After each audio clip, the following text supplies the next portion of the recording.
காரின் வண்டி எடுத்துக்கிட்டு அந்த கார்ல வந்து கால் மேல கால் போட்டு உட்காந்து இதே ஏவிஎம் ஸ்டோர்ல அதே ஃப்ளோர்ல வந்து போகலன்னு சொன்னா நான் ரஜினிகாந்த் புலி வந்துடுச்சா?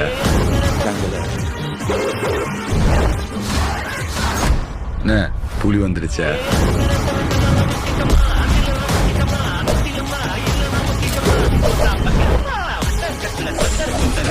இப்போ பாட ஆட்டத்தை ఇప్పుడు చూడు.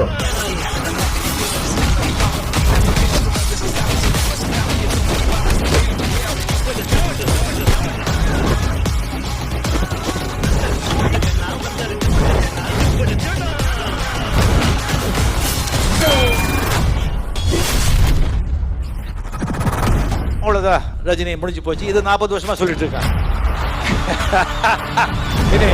அப்படியே